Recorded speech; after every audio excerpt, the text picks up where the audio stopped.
에베소서 3장 7절에서 13절까지 말씀입니다. 에베소서 3장 7절에서 13절까지 우리 함께 말씀 읽으시겠습니다. 시작. 나는 이 복음을 섬기는 일꾼이 되었습니다. 내가 이렇게 된 것은 하나님께서 그분의 능력이 작용하는 대로 나에게 주신 그분의 은혜의 선물을 따른 것입니다. 하나님께서 모든 성도 가운데에서 지극히 작은 자보다 더 작은 나에게 이 은혜를 주셔서 그리스도의 헤아릴 수 없는 부요함을 이방 사람들에게 전하게 하시고 만물을 창조하신 하나님 안에 영원전부터 감춰져 있는 비밀의 계획이 무엇인지를 모두에게 밝히게 하셨습니다. 그것은 이제 교회를 통하여 하늘에 있는 통치자들과 권세자들에게 하나님의 갖가지 지혜를 알리시려는 것입니다. 이 일은 하나님께서 우리 주 그리스도 예수 안에서 성취하신 영원한 뜻을 따른 것입니다. 우리는 그리스도를 믿음으로써 그분 안에서 확신을 가지고 담대하게 하나님께 나아갑니다. 그러므로 여러분을 위하여 당하는 나의 환난을 보고서 여러분이 낙심하는 일이 없기를 바랍니다. 내가 당하는 환난은 여러분에게는 영광이 됩니다. 아멘. 그러면 2부의 불을 찬양이고요. 네. 광고가 하나 좀 빠졌네요. 세례 받으실 분 4월 4일이 다음 주일은 이제 고난 주간이 시작됩니다. 그래서 주일을 종려 주일로 지키고 한 주간이 고난 주간이고 그다음에 4월 2일이 성금요일이죠. 그래서 호주는 금요일에 쉬잖아요. 금요일부터 이스터 홀리데이 그래가지고 주일 부활절 그리고 월요일도 쉬고 그러잖아요. 그래서 부활주일 4월 4일이 부활주일인데요. 세례식 하려고 합니다. 세례 못 받으신 분 이번에 오늘 신청하시면 다음 주에 세례 교육하고 또 주중에 또 한번 줌으로 하고 그리고 세례식 하도록 하겠습니다. 학생부 가운데 15살 이상 된 아이들 가운데 입교하지 않은 유아 세례 받고 입교하지 않은 아이들 이번에 세례식 때 입교 유아 세례 함께 하도록 하겠으니까 할 테니까 신청해 주시기 바랍니다. 행복의 길 황광식 집사님 수료 지난주에 다 마쳤습니다. 감사합니다. 다시 한번 기도하겠습니다. 하나님 아버지 이렇게 주일 일부 예배에 저희들 하나님 앞에 모여 또 영상으로 줌이지만 예배드립니다. 각자 계신 곳에 주님의 임재가 있고 하나님 말씀을 통해 주의 음성 들을 수 있게 하여 주옵소서. 예수님의 이름으로 기도드립니다. 아멘. 아멘. 오늘의 제목은 은혜와 사명이라는 제목으로 함께 말씀 나눕니다. 사춘기 시절이나 청년 때에 하게 되는 질문이 무엇인가 하면 나는 누구인가 라는 질문일 것입니다. 내 인생의 목적은 뭘까? 나는 뭘 해서 먹고 사나? 어떻게 사는 게 잘 사는 것인가? 진짜 행복은 뭔가? 이런 질문 다 하잖아요. 뭐 이런 질문 하지 않는 사람 어디 있겠습니까? 종교의 유무를 떠나 그런 질문하죠. 인생의 목적이 무엇이고 나는 어떻게 살아가야 하나? 뭐 일찍 찾으면 너무 좋겠죠. 젊어서 어려서 인생의 목적과 사명을 깨닫고 자기가 누구인지 인생이 무엇인지 알게 된다면 그것처럼 기쁜 일이 어디 있겠습니까? 중년의 나이가 된 저는 지금 늘 하고 있는 질문은 앞으로 나의 남은 인생은 어떻게 살아가야 하는가가 저의 가장 큰 질문입니다. 내 인생을 어떻게 마무리할 것인가? 그리고 장례식을 많이 인도하는 목사이고 장례식에 다른 일반 사람들보다는 더 많이 참석하다 보니까 죽음이라는 것을 많이 생각하게 됩니다. 그리고 죽음이라는 것이 멀리 있는 것이 아니라 내 코끝에 있구나라고 하는 생각합니다. 오늘 밤이라도 하나님 부르시면 하나님 앞에 가야 되는 것이 인생인데 사실 그러한 생각을 자주 하게 되지 못하는데 장례식장에 가면 나의 죽음 뒤에 있을 일들에 대해서 생각하게 되니까 인생을 다시 한번 상고하게 되는 것 같습니다. 단 한 번뿐인 내 인생을 어떻게 하면 소중하고 귀하게 살 것인가? 중요한 질문이겠죠. 어떻게 나답게 살 것인가라고 하는 책을 쓰신 에밀리 스미스라는 분이 있습니다. 여자분인데요. 어떻게 나답게 살 것인가? 이 여자분은 굉장히 성공적인 직업을 가지고 살았습니다. 멋진 남자친구와 아름다운 집도 가질 수 있었고요. 그런데 별로 행복하게 느껴지지 않았답니다. 풍요로운 삶에도 만족하지 못하고 방황하게 되었고, 그러다가 이런 자기의 심리에 대해서 궁금했답니다. 그래서 대학원을 다시 가서 심리학 공부를 하게 되었습니다. 그러면서 진정으로 사람들을 행복하게 하는 것은 무엇인가를 연구했답니다. 이 연구를 시작으로 그녀의 인생이 완전히 달라졌고, 그래서 테드 유명한 강연에서 650만 명이나 되는 그런 굉장히 많은 사람들이 이 분의 강의를 듣는 것을 듣고 굉장히 많이 도전을 받았다고 합니다. 이 연구에서 이 에밀리 스미스 이 여자분이 발견하게 된 것은, 당신은 당신 자신으로 지금 살고 있는가, 인생의 의미를 발견하고 있는가, 내 마음을 단단히 붙들 수 있는 네 가지 기둥을 이야기합니다. 그 네 가지 기둥이 뭔가 하면, 첫째는 유대감이랍니다. 지금 당신 곁에 있는 사람에게 집중하고 있는가. 사랑이죠. 사랑, 관계. 좋은 관계가 있을 때 사람은 행복해질 수 있다. 우리 다 아는 얘기죠. 사랑의 관계로 이렇게 묶여져 있다면, 그러면 그런 사람은 행복감을 더 느낄 수 있다. 또 하나는 목적입니다. 누구도 아닌 다른 사람과 비교하지 말고 내가 해야만 하는, 나만이 할 수 있는 그 일을 찾는 사람이, 그런 사람이 행복하답니다. 당연하죠. 내가 좋아하는 일 하면서 내가 먹고 사는 일을 같이 할 수 있다면 그것처럼 기쁜 일이 어디 있겠습니까? 그런데 더 한 걸음 더 나아가서, 내 삶의 성공이 목적이 아니라, 내가 원하는 것만을 하는 것이 목적이 아니라, 비록 내가 원하진 않지만, 내가 하고 싶은 일은 아니지만, 그것을 통해서 세상적인 성공은 아니지만, 내가 하고 있는 그 일로 인하여 누군가를 성공시킬 수 있다면, 그러면 그것이 정말 행복이라는 것이죠. 그러니까 우리는 보통 나의 삶의 목적, 나의 행복만을 추구하며 살아가는데, 그것은 일시적이다라는 것을 이 연구를 통해서 찾아냈습니다. 행복은 굉장히 순식간이다라는 거죠. 근데 더 놀라운 건, 타인의 행복을 위해서, 다른 사람의 성공을 위해서 살아가면, 그러면 그것은 더 큰 행복을 주더라라는 것이죠. 또 초월성입니다. 초월성. 스스로를 뛰어넘는 기쁨을 느껴본 적이 있는가? 예를 들면 자기는 글을 쓸 때 굉장히 기뻐진다. 또 음악을 작곡하는 사람들은 음악을 작사할 때 이런 어떤 초월적, 내 힘의 능력을 뛰어넘는 신비한 체험을 할 때, 그럴 때 그 기쁨과 의미를 찾을 수 있다라는 것이죠. 우리 같으면 뭐 찬양 부를 때, 기도할 때, 말씀 들을 때, 그럴 때 초월적인 하나님의 신비한 체험을 하지 않습니까? 그럴 때 세상이 줄 수 없는 그런 기쁨과 행복을 느낄 수 있죠. 또 하나는 스토리텔링이라는 이야기를 합니다. 스토리텔링은 내 인생에 대해서 이야기 있는 인생을 살으라는 것이죠. 스토리 있는 인생. 결국 나만이 만들어낼 수 있는 스토리를 만들 때 그런 사람이 행복할 수 있다. 다른 사람의 이야기가 아닙니다.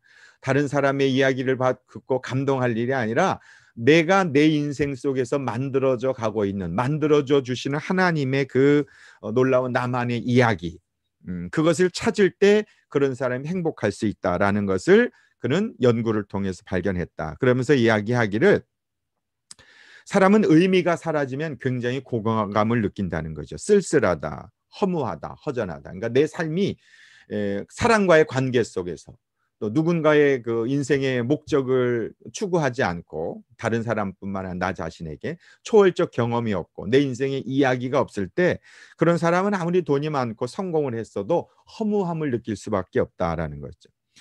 죽음을 앞둔 마지막 암 환자라고 하더라도 그 암 때문에 그 사람이 죽는 것이 아니라 의미를 못 찾으면 죽는답니다. 암 환자들이라 할지라도 비록 본인이 암이 걸렸지만 다른 암 환자들을 돕는 일에 그가 쓰임 받을 때 삶의 의미를 찾게 되고, 삶의 목적을 찾게 되고, 초월적 하나님의 은혜를 느끼고 유대감을 갖게 되고, 사랑의 관계가 되어서 동일한 암 환자이지만 그런 사람은 오히려 더 행복하고 기쁘게 자신의 마지막 인생을 마무리해 나가더라라는 것이죠.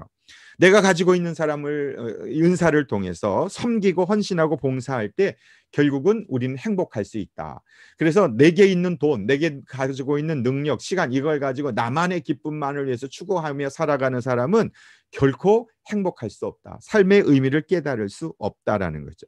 이 책의 전체적인 내용은 진짜 의미 있는 인생이 무엇인가를 이야기하고 있습니다. 정말 의미 있는 인생이 무엇인가. 그러면서 마지막에 그 테드 강연에서 한 말이 감동이 됩니다. 행복은 왔다가 한순간에 사라지기도 합니다. 그렇죠. 뭐 집 샀다고 해서 그걸 계속 기뻐하면서 즐거워할 수 없죠. 직장에 취직하고 비자 나왔다고 해서 한 달 안 갑니다. 금방 안 좋은 일이 또 생각나고 불평한 게 생각납니다. 그런데 하지만 삶이 너무나 좋거나 혹은 너무나 괴로울 때 나의 삶을 지탱해 주는 것은 삶의 의미를 갖는 것이다. 내가 왜 살고 있는가? 왜 살아가야 되는가? 내 삶의 의미와 목적, 다시 말하면 사명을 발견할 때 그런 사람에게 행복은 계속 지속될 수 있다라는 것으로 저는 이해할 수 있다고 생각합니다. 진정한 인생의 행복이란 무엇인가요? 사명을 발견할 때입니다. 어느 심리학자의 연구가 아니라 성경에서 그렇게 말씀합니다. 그래서 나는 왜 사나? 내 인생의 목적이 무엇인가? 이걸 찾는 것이 정말 중요합니다. 안 그러면 애들 때문에, 돈 때문에, 건강 때문에, 집 때문에, 비자 때문에 우리의 행복이 순식간에 외부적 환경 때문에 계속해서 생겨졌다 사라졌다 그걸 반복하지 않습니까? 일시적인 것입니다. 그러나 그런 상황과 환경과 조건에 상관없이 나는 왜 사는가? 내 삶의 의미와 목적이 무엇인가를 분명히 찾고 그것만 붙잡고 간다면 때로는 쓰러지고 힘들고 넘어진다 할지라도 우리의 행복은 결코 빼앗길 수 없다는 거죠. 그 행복은 이 세상을 통해서 주어진 행복이 아니고 초월적 하나님의 신비한 은혜로 인하여 주어지는 행복이기 때문에 그렇다는 것이죠. 골로새서 1장 16절을 이렇게 증거합니다. 같이 읽어보십시다. 시작. 그분에 의해서 모든 것이 창조되었습니다. 하늘과 땅에 있는 것들과 보이는 것과 보이지 않는 것들과 천사들과 영적 존재들과 만물이 다 그분에 의해서 창조되었고 그분을 위해 창조되었습니다. 아멘. 여기 하나님을 위해서 우린 창조됐습니다. 아무리 부모가 원치 않는 임신을 했다 할지라도 그럼에도 불구하고 하나님에 의해서 오늘 우리는 태어난 것입니다. 저는 저희 어머니가 늦게 임신을 했습니다. 아주 늦둥입니다. 그래서 저희 형제들이 늘 저를 향해서 놀렸습니다. 제 위에 그 형제들이 8인가 9이 있었는데요. 뭐 많이 돌아가시고 예전에 많이 돌아가셨잖아요.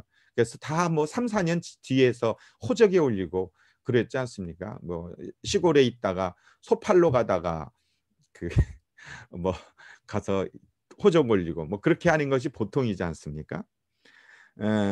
그런데 저희 형제들이 늘 놀렸어요. 너 안 낳으려고 하다 낳았다고. 저희 어머니가 임신하려고 한 게 아니고 피임을 했는데 보건소에서 피임을 잘못했는지 그냥 제가 들어서서 안 낳으려고 무지개를 썼는데 제가 끈질기게 태어났지 않습니까? 이렇게 할렐루야. 근데 처음에는 그게 굉장히 저한테는 태중 거절감이라고 그러죠. 저희 어머니하고 저가 아주 사이가 안 좋았습니다. 그 이유를 몰라요. 이상하게 어머니하고 관계가 안 좋았더라고요.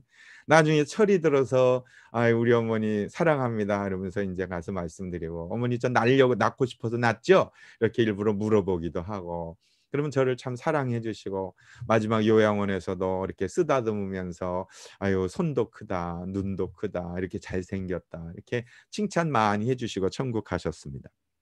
우리는 이 세상에 원치 않는 인생이 비록 부모에게 있다 할지라도 하나님의 목적에 의해서 우리는 이 땅에 태어났다는 사실을 잊지 말아야 됩니다. 나는 목적이 있어서 이 땅에 태어났습니다. 그러므로 우리의 이 세상에서 신앙생활하는 우리의 목적은요 구원이 목적이 아닙니다. 그리고 구원은 시작입니다. 뭐 구원 받았느냐 못 받았느냐 구원의 확신이 있느냐 없느냐 너무 신앙생활하면서 그 예수님 영접했느냐 영접하지 않았느냐 뭐 세례 받았느냐 세례 받지 않았느냐 중요하지만 그거보다 더 중요한 것은 한 걸음 더 나아가서 내게 무슨 사명이 있느냐입니다. 교회 다니는 것에 목적이 있는 것이 아니다.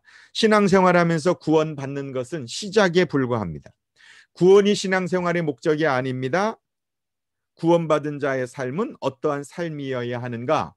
그리스도인의 삶의 사명과 목적이 더 중요하다는 것이죠. 어떤 사람 말합니다. 구원은 선물로 주시지 않습니까? 은혜로 받는 거 아닙니까? 예, 맞습니다. 구원은 공짜입니다. 그냥 주시는 것입니다. 그러나 잊지 말아야 될 것은 하나님의 은혜에는 반드시 이유와 목적이 있다는 것입니다. 하나님의 은혜에는 사명이 따른다. 오늘 에베소서 3장 7절에 보니까 나는 이 복음을 섬기는 일꾼이 되었습니다. 여기 일꾼이 되었다. 사명이 생긴 것이죠. 내가 이런 사명을 갖게 된 이유는 하나님께서 그분의 능력이 작용하는 대로 나에게 주신 그분의 은혜의 선물을 따른 것입니다. 은혜의 선물을 따라서 나는 일꾼이 되었다. 예, 은혜에는 반드시 사명이 같이 붙어 있습니다. 또 8절 말씀에도 보면 하나님께서 모든 성도 가운데 지극히 작은 나보다 더 작은 나에게 이 은혜를 주셔서 은혜 그리스도의 헤아릴 수 없는 부요함을 이방 사람들에게 전하게 하시고 그래서요 은혜에는 반드시 사명이 따라옵니다. 신앙생활하면서 자꾸 은혜 받으려고 애쓰는데 은혜 받는 것은 시작이지 그게 목적이 아닙니다. 은혜 받는 데만 너무 집중하면요 더 큰 은혜, 더 놀라운 은혜 이것만 따라다니다가 부흥해 가고 뭐 특별한 체험하는 것만 추구하게 되는데 그렇지 않고 은혜를 주신 이유는 사명을 깨닫게 하시려고 은혜를 주신 것이다라는 것이죠. 바울은 자신에게 은혜를 주신 이유는 이방 사람들에게 하나님의 은혜를 전하도록 하기 위함이라고 그는 자신의 인생의 사명을 고백하고 있습니다. 에베소서 1장 8절 10절 우리가 잘 아는 말씀이죠. 여러분은 믿음을 통하여 은혜로 구원을 얻었습니다. 이것은 여러분에게 난 것이 아니라 하나님의 선물입니다. 행위에서 난 거 아닙니다. 아무도 자랑할 수 없습니다. 이건 알죠. 10절이 더 중요합니다. 우리는 하나님의 작품입니다.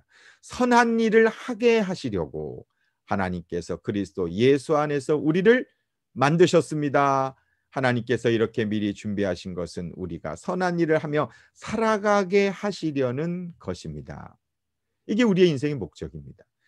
그래서 내가 구원받고 은혜 받고 성령 받고 은사 받는 것 거기에 집중하지 말고 그거 왜 주셨나? 이게 내게 왜 허락이 되셨나?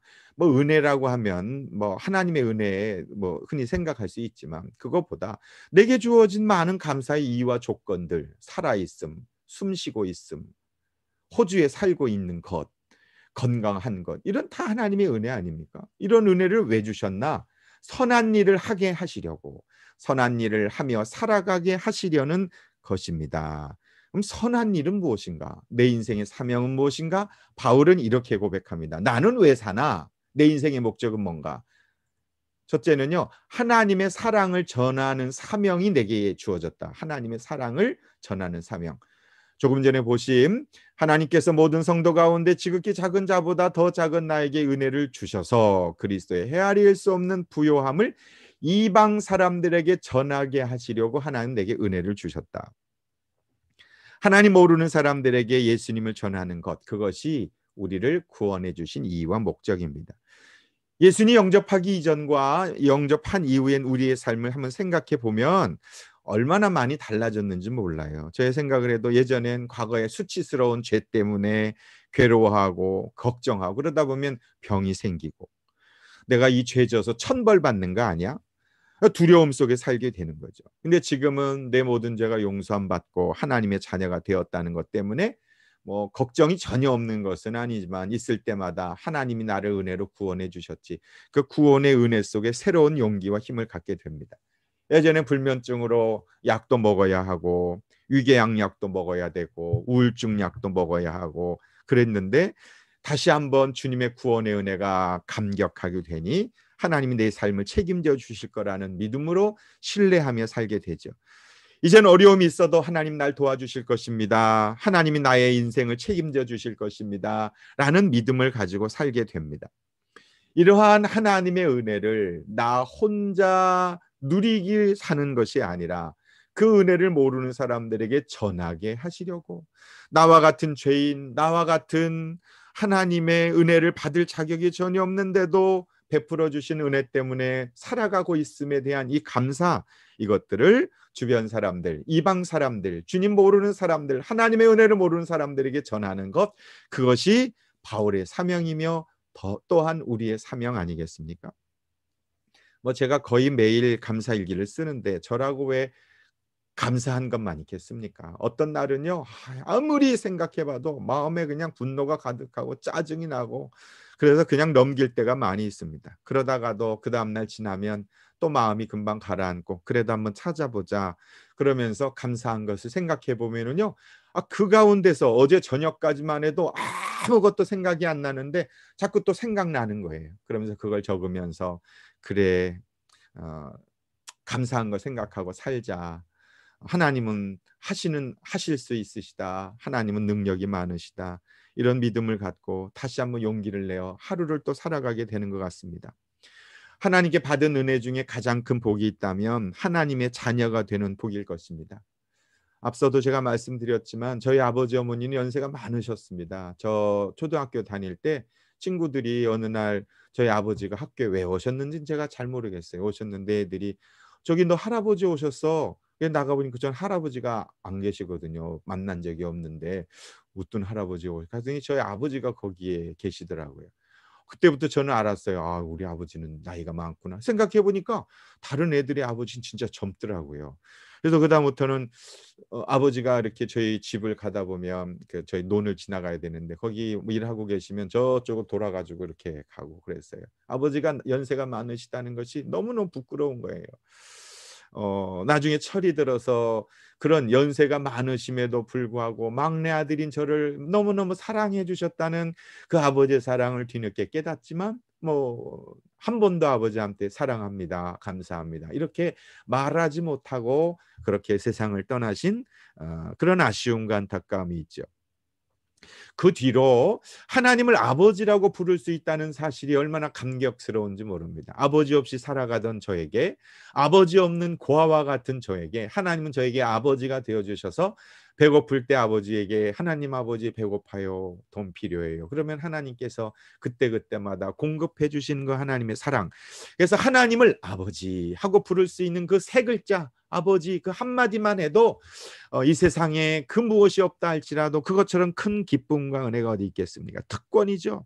그래서 그 하나님 앞에 나아가 기도할 수 있다는 것, 사람들에게 하소연하지 못하고 말해도 소용없는 그런 일들을 하나님 아버지께 말씀드릴 수 있는 것이 얼마나 큰 축복입니까? 오늘 말씀의 12절에 우리는 그리스도를 믿음으로써 예수 그리스도 때문에 하나님의 그 확신을 가지고 자녀됨의 확신을 가지고 담대하게 하나님께 나아갈 수 있다. 담대하게 두려워하지 마십시오. 하나님 앞에 아버지하고 나가면 하나님께서 우리를 사랑하는 아들로 맞아주시고 안아주시고 쓰다듬어 주시고 괜찮아 다시 하면 되지 뭐 말씀해 주시는 분이 우리 하나님 아버지이십니다. 요한일서 3장 14절에 보면 이런 말씀이 있습니다.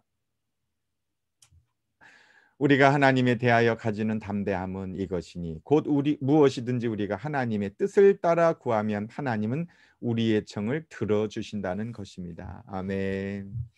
이 말씀이 참 좋습니다. 당장 눈앞에 이렇게 기도하면 금방 툭툭 떨어지는 것이 아니라 하나님의 뜻을 따라 구하면, 때로는 하나님의 뜻을 따라 구하지 않고 내 욕심에 따라 구할 땐 기다려라. 그건 아니다. 나중에 줄게. 하나님께서는 여러 가지 방식으로 우리의 기도를 들어주시는 하나님이십니다. 우리가 세상을 살다가 좌절할 때가 있지만 그래도 기죽을 필요가 없습니다. 당당하게 하나님 아버지께 기도할 수 있는 이 특권, 그래서 이것을 다른 사람에게 이야기하는 것이죠. 하나님을 아버지로 섬겨보십시오. 이민생활하면서 가족도 없이 형제도 없이 힘들고 어려울 때 잠깐 주변에 있는 이웃들 친구들 의지하고 살지만 사람이야 얼마나 쉽게 변합니까? 오늘의 친구가 내일의 원수가 되고 또 오늘의 원수는 내일의 친구가 될 수 있는 것이 인간관계 아닙니까? 그러니 아무리 친하고 입에 있는 사탕도 빼줄 것처럼 그렇게 친하게 지나지만 그러나 순간 내 욕심과 내 생각과 기대가 맞지 않으면 순식간에 등을 돌려 가버리는 것이 우리 아닙니까? 남 이야기 할 것도 없이 우리가 그런 사람들입니다. 그러니 영원히 변하지 않는 그 하나님이 우리 아버지가 되신다는 사실을 사람들에게 이야기해 줄 수 있다는 거 얼마나 큰 은혜입니까? 또 살다 보면 이 문제를 어떻게 풀어가야 되나 참 답답한 일이 많이 있지 않습니까? 앞이 꽉 막힌 것 같고 아무 생각나지 않고 어쩔 줄 모르는 그런 상황 속에 있을 때 어떻게 해야 될까요? 하나님은 이렇게 말씀하십니다. 야고보서 1장 5절에 여러분 가운데 누구든지 지혜가 부족하거든. 우리 다 부족하잖아요. 모든 사람에게 아낌없이 주시고 나무라지 않으신 하나님께 구하십시오. 그리하면 받을 것입니다. 하나님, 지난번에 이런 실수했습니다. 이런 죄를 졌습니다. 죄송합니다. 하나님 어떻게 하면 좋을까요? 이 문제를 어떻게 풀면 좋을까요? 그럴 때 하나님께 기도하면 하나님 나무라지 않으시고 괜찮아. 이렇게 하면 좋지 않겠어? 이렇게 하나님이 우리에게 지혜를 주셔서 그 지혜를 따라 살아가면 된다는 것이죠. 더 나아가서 우리의 필요만 채울 것이 아니라 너희는 먼저 하나님의 나라와 하나님의 의를 구하라. 그리하면 이 모든 것을 너에게 더하여 주실 것이다. 하나님이 먼저 구하라고 하면 먼저 구하면 되지요. 이 약속 아닙니까? 이 약속 따라 하면 하나님이 내 삶에 필요한 것을 책임져 주신 하나님의 은혜를 따라 누리며 살아가는 거죠. 지난주 새벽에 계속해서 마태복음 말씀 묵상했는데 24장을 묵상하고 나눴지 않습니까? 예수님께 제자들이 화려한 예루살렘 성전 보면서 예수님, 그 예루살렘 성전 너무 웅장하죠. 멋지죠. 대단합니다. 그들 눈앞에는 지금 예루살렘 성전이 지어져 가고 있거든요. 황금으로 말이죠. 아름답게. 그런데 예수님께서 말씀하셨습니다. 아름답게 보이냐? 저 성전이 돌 위에 돌 하나도 남지 않고 다 무너질 것이다. 제자들이 깜짝 놀라서 아니 언제 그런 일이 일어날 것입니까? 그랬더니 예수님께서 너희들이 나를 믿는다는 이유 때문에 환난을 당하고 핍박을 당하고 미움을 받을 것이다. 그러나 끝까지 견디는 자는 구원을 얻을 것이다. 그리고 이 예루살렘 성에 큰 환난이 닥칠 것이다. 그때 산으로 도망가라. 산으로 도망가되 지붕 위에 있다가 환난이 닥칠 때 그 집 안으로 가지러 내려가지 마라. 옷 벗어놓은 거 가지러 가지 마라. 무조건 산으로 도망가라. 그렇게 예수님 말씀하셨습니다.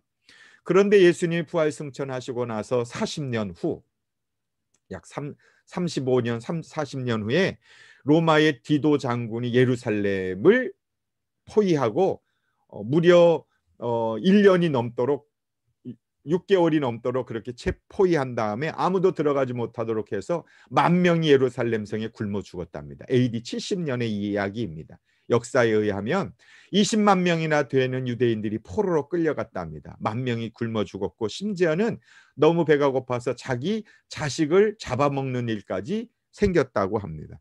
그런데 놀라운 것은 예수님의 그 말씀, 도망가라. 산으로 도망가라. 뒤도 돌아보지 말고 도망가라. 그 예수님 말씀을 그리스도인들은 기억하고 있었답니다. 2년 전 AD 68년에 로마에서 진격해 들어온다는 이야기 듣고 많은 사람들은 우리 예루살렘 성 안 무너져 라고 예루살렘 성에 남아있을 때 크리스찬들이 예루살렘 성에서 다 도망갔답니다. 예수님의 그 말씀을 기억한 거예요. 제자들을 통해서. 그래서 많은 대부분의 그리스도인들은 살아남았답니다. 도망가라고 그냥 도망가면 될 일인데 그냥 자기 생각 믿고 남았다가 죽게 된 것입니다. 예수님이 하라고 하면 그냥 하면 되거든요. 근데 자꾸 따지고 이건 이래요 저건 저래요. 그러니까 성경이 하라고 하면 됩니다. 단순한 믿음, 단순한 순종. 많은 신앙인들이요 말씀을 잘 안 믿어요. 그냥 내가 믿고 싶은 것만 믿고 듣고 싶은 것만 듣습니다. 은혜를 받았다고 하는 말도요 내 마음에 동의가 되면 은혜 받았다고 말해요. 그리고 내 마음에 동의가 안 되면 그 은혜 받지 않고 오히려 화를 냅니다. 왜 저런 이야기를 할까? 그러나 성경에 말씀하시면 그냥 듣는 게 좋습니다. 나만 손해보는 것이 아니라 온 가족이 다 손해보는 것이죠. 말씀이 그렇다면 그런 줄 알라. 하나님의 나라와 하나님의 의를 먼저 구하라고 하면 구하면 되죠. 그 다음엔 어떻게 될까? 뭐 염려하고 걱정할 일은 하나님이 하실 일이니까 그냥 순종하자라는 거죠. 그런 의미에서 본다면 말씀을 믿고 순종하면 주님이 인도해 주신다고 약속하셨으니 우리처럼 큰 부자가 어디 있겠습니까? 그리고 캐시로 10,000불 가진 사람하고 이렇게 통장에 10만 불 가진 사람하고 누가 더 부자이겠습니까? 뭐 그것과 비교할 수 없는 하나님의 부요함이 우리에게 있는데 그것을 자랑하고 전하라라는 것이죠. 전도하는 것을 사람들이 힘들어하는데 뭐 자꾸 교회로 데려오고 뭐 성경 공부시키고 그러는 것처럼 생각하는데 전도가 그게 아닙니다. 그냥 내가 누리고 있는 하나님의 은혜를 이야기해 주면 되는 거 아닙니까? 옛날에는 항상 외로움을 느끼고 한국에 있는 가족이 생각나고 눈물이 나고 그랬는데 지금은 이제 내가 예수 믿으면서 눈물이 나지 않습니다. 이제는 잠도 잘 잡니다. 이런 거 자랑하는 게 전도하는 거 아닙니까? 옛날에 예수 믿기 전에는 서로 싸우고 찢고 산이 안 산이 그랬는데 예수 믿고 나서 지금은 싸움이 전혀 없어졌다. 이렇게 이제 말하면 거짓말이고 뭐 많이 없어졌다. 이렇게 많이 줄어들었습니다. 이렇게 말하는 거. 그게 자랑하는 거 아닙니까? 예, 그렇게 먼저 그것을 자랑하라는 거죠.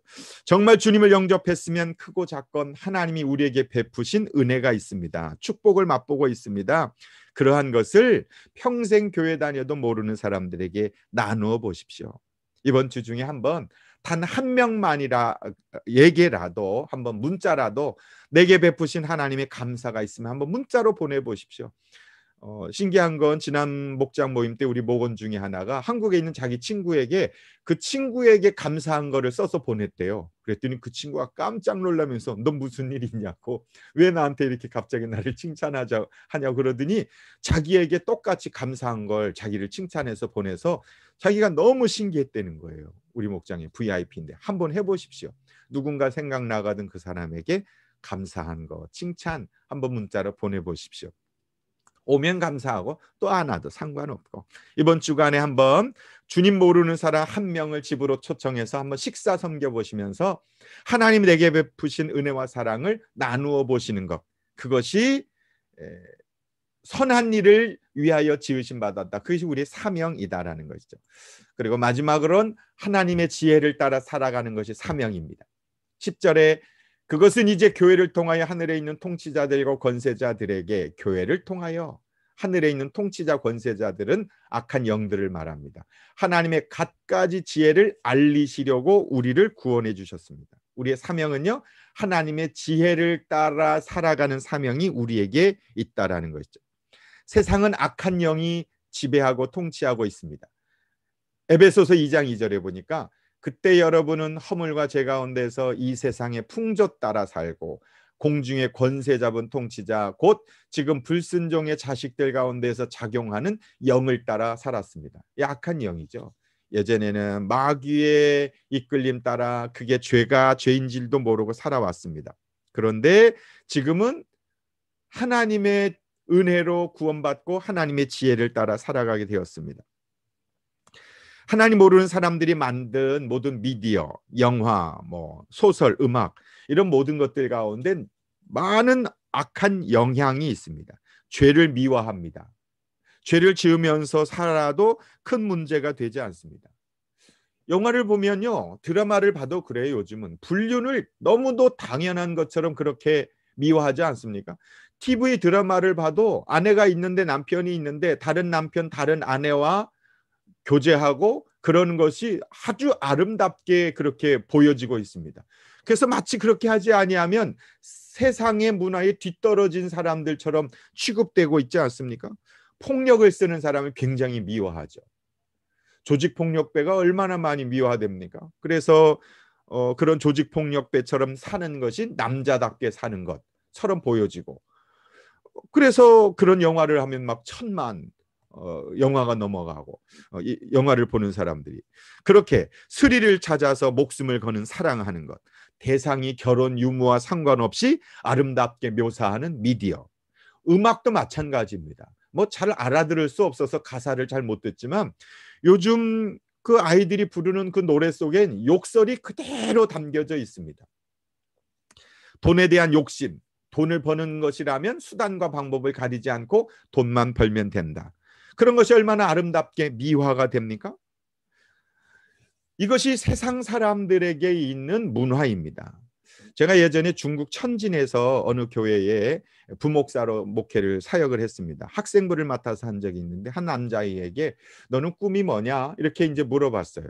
그랬더니 그 아이가 제 꿈은 나이트클럽 사장 되는 겁니다. 제가 그 얘기 듣고 아니 왜 하필이면 나이트클럽 사장이냐? 근데 멋있다는 거예요. 그러니까 아이들의 눈에 보기엔 나이트클럽 사장이 멋있게 보였던 거예요. 그래서 마음이 너무 어렵더라고요. 교회 나오는데, 부모님도 교회를 다니는데 나이트클럽 사장이 꿈이다. 근데 꽤 오래전에 페이스북 보니까 그 아이가 나이트클럽 사장 된 건 아니어서 그래도 신앙생활 하고 있어서 다행이다, 그런 생각했습니다. 악한 영은 이 세상의 죄를 미화시킵니다. 하나님께 불순종하는 것을 굉장히 대단한 것처럼 여깁니다. 교회에서도요, 순종하지 않고 자꾸 트집 잡고 불평하고 문제를 만들어서 찾아내서 이야기하는 사람이 굉장히 우상화되는 경우들이 참 많이 있습니다. 오히려 목회자의 말에 순종하고 따라가고 그러면 오히려 굉장히 뒤떨어진, 굉장히 연약한 신앙인처럼 취급받는 경우가 많습니다. 회의 시간에, 예전에 목회하던 회의 시간에 의장 그러고 손 들고 계속 그때그때마다 꼬투리를 잡고 트집을 잡고 회의 진행을 못하게 하고, 그런 사람이 이상하게 사람들에게 추앙받고요, 그 사람 몰리는 거예요. 인기가 많아요. 그래서 참 이상하다, 목사님 말에 순종하고 예 아유 그렇게 하시죠, 이렇게 하는 사람은 왕따를 당하는 분위기가 있어서 이거 굉장히 안주 불순종의 영이 강력하게 역사하고 있구나, 이런 생각 참 많이 했습니다. 하면서 돌아보시면 좋을 것 같아요. 내 신앙이 불순종의 자식들 가운데 작용하는 영에 이끌려 살고 있지 않는가라는 것이죠.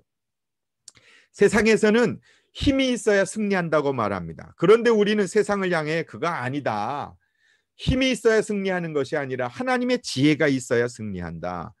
또 세상의 그 쾌락을 따라 살아가야 행복하다라고 말할 때 아니다, 하나님 말씀 따라가야 행복하다. 돈이 많아야 성공한 것이다, 아니다, 돈이 많아야 되는 것이 아니라 섬기는 사람이 성공한 것이다. 이게 그리스도인의 가치관이어야 하지 않습니까? 힘은 파괴를 가져오고 사랑이 승리를 가져오고 섬김이 참된 승리를 갖고 오고 겸손하게 예수님 따라 사랑하는 것이라야 그것이 진정 승리를 가져온다. 갈등을 피하고 다툼을 피하고 용서와 희생과 양보와 겸손이 그것이 주님이 우리에게 주시는 사명이다라고 하는 것을 세상을 향하여 선포하는 사람이 바로 그리스도인이어야 합니다. 세상에서는요, 괜히 부부가 싸우고 갈등하고 그렇게 사느니 차라리 이혼하는 게 나아, 인생 한 번밖에 없는데 뭐하러 그렇게 참고 살아, 이게 세상이라면 아니다, 십자가 앞에 엎드려 기도하면 하나님이 우리를 하나 되게 해주실 것이다 라고 믿는 것, 그리고 선포하는 것, 그것이 우리의 사명입니다. 우리 가정의 주인은 하나님이시다, 성격 달라도 맞지 않아도 하나님이 행복하게 하시면 행복하게 됩니다. 그것이 우리의 사명입니다. 세상은요, 비즈니스 잘하려면, 돈 벌려면 세금 속여서라도 돈만 벌면 된다, 그거 잘 모른다. 그럴 때 아니다, 그래도 정직해야 된다, 그래도 바르게 살아야 된다, 그래도 우리는 믿고 하나님 다 보고 계신다 라고 선포하는 것이 그리스도인의 사명 아니겠습니까? 그래서 살아가다가 지혜가 부족하면 이 세상의 악한 사람들 속에 살다 보면요, 따라갈 수가 없어요. 그들의 잔머리들은. 그런 속에서 하나님, 저 지혜가 부족합니다, 어떻게 하면 좋겠습니까? 저렇게 저를 코너에 몰아놓고 악한 꾀를 꾸미고 이렇게 하는데 제가 어떻게 반응하면 좋겠습니까? 그럴 때 주님 주시는 지혜로, 능력으로, 걱정하지 마라, 내가 바르게, 공의의 하나님, 정직하신 하나님이, 진리의 하나님이 바르게 인도해 주실 것이다 라고 하는 것을 믿고, 하나님 믿고 인내하고 견디는 거죠. 죄악 가운데 사는 것이 만족과 행복을 주지 못합니다. 세상에 돈 많이 벌어도 세상 방법으로 돈 벌면은요, 반드시 나중에 후회한다는 것이 성경에 기록이 되어 있습니다. 잠언 15장 6절에 의인의 집에는 많은 재물이 쌓이나 악인의 소득은 고통을 가져온다. 아무리 돈 많이 벌어도 악한 방법으로 돈을 벌면 반드시 고통을 가져오게 되어 있습니다. 한국에서 요즘 어떤 그 건축하는 뭐에 대해서 땅 투기했다가 아주 그냥 한 방에 그 모습을 보면서 그 가운데 예수 믿는 사람은 없겠습니까? 어떻게든지 자기가 있는 지위에 따라서 오히려 국민들을 위해서 집을 지어줘야 할, 섬겨야 될 사람들이 자기 자식, 가족, 일가, 친척 이름 다 빌려가지고 말이죠, 가지고 있는 정보 이용해가지고 거기다가 투기해서 땅 사놨다가 그런 거 보면 참 잠이 오겠으면, 그러니까 자살하는 사람이 자꾸 생기잖아요. 못 견디는 거예요. 그러니 적게 벌어도 바르고 정직하게 하나님의 뜻에 따라서 그래야 편안하게 두 발 뻗고 살지, 억지로 돈 많이 벌려고 수단 방법 가리지 않다가 후회하는 일들이 세상의 지혜죠. 그런 일들이 얼마나 많이 있습니까? 어리석은 일입니다. 우리는 하나님의 뜻대로 살아가게 하여 주옵소서. 새벽마다 기도합니다. 하나님, 우리 안디옥 교회 성도님들에게 지혜를 주십시오. 하나님 은혜를 주십시오.